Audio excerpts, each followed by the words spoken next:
नमस्कार, बिहार तक देख रहे हैं आप और आपके साथ मैं हूं हर्षिता सिंह। लोकसभा चुनाव से पहले जातीय वोटों को अपने पाले में करने की होड़ हर पार्टी में दिख रही है।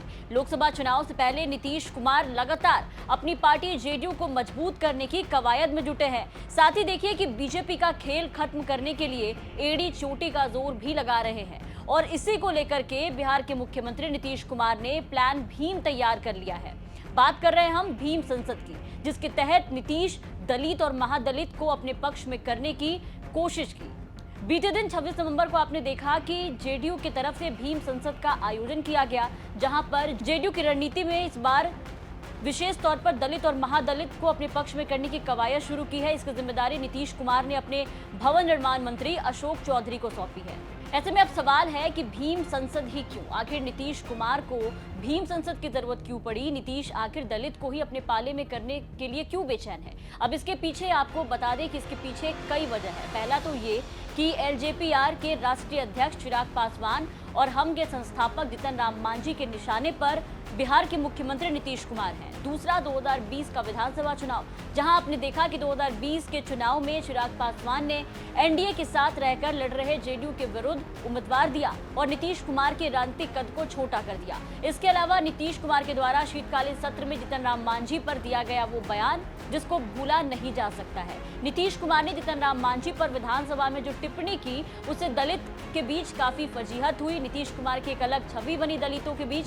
दूसरी तरफ रामविलास पासवान की निजी जिंदगी पर टिप्पणी करके चिराग पासवान को जो हतोत्साहित करने की कोशिश की थी, उसको लेकर के भी पासवान समाज में जो आक्रोश था, अब उसी आक्रोश को दूर करने का काम करना है नीतीश कुमार को। ऐसे में नीतीश कुमार एक सकारात्मक पक्ष रखकर दलितों को प्रभावित करके अब आगामी लोकसभा और विधानसभा चुनाव में अपनी स्थिति जो है वो मजबूत करना चाहते हैं। नीतीश कुमार इस संसद के बहाने दलितों की सहानुभूति और उनका जो समर्थन है उसको अपने पक्ष में करना चाहते हैं, उसको पाना चाहते हैं। दूसरा ये कि बीजेपी ने पिछले साल में कई ऐसे आयोजन किए जो कि पूर्ण रूप से जाति केंद्रित रहे। इसमें 23 अप्रैल 2022 को वीर कुंवर सिंह विजयोत्सव समारोह का आयोजन किया गया भोजपुर के जगदीशपुर में, जहां गृह मंत्री अमित शाह की उपस्थिति में कराया गया। इसे एक तरह से बीजेपी का राजपूत जाति को अपनी ओर करने का प्लान जो है वो शामिल था। अक्टूबर 2022 की अगर हम बात करें तो अमित शाह फिर से लोकनायक जयप्रकाश नारायण की जयंती पर शताब्दी आए थे।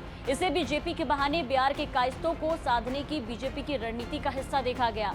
वहीं तीसरी बार फरवरी 2023 में एक बार फिर से पटना में स्वामी सहजानंद की जयंती पर अमित शाह आए, जहां पर भूमियारों को अपने पाले में लाने की ये भाजपा की अहम रणनीति जो है वो दिखाई दी। अब राजपूत कायस्थ भूमियार के बाद एक बार फिर से नवंबर 2023 में बीजेपी ने गोवर्धन पूजा करके यदुवंशी यानी कि यादवों को साधने के लिए पटना में सम्मेलन किया और वहीं 25 नवंबर को पटना में बीजेपी का पान ताती और बुनकर सम्मेलन था। यानी कि पिछले एक साल में बिहार में कई जातियों को साधने का आयोजन बीजेपी कर चुकी है। ऐसे में बीजेपी की इस जाति आधारित योजना का काट निकालने के लिए अब जेडीयू ने भी उसी रास्ते पर चलना शुरू कर दिया है और उसी का काट निकालने के लिए नीतीश कुमार ने प्लान भीम तैयार किया।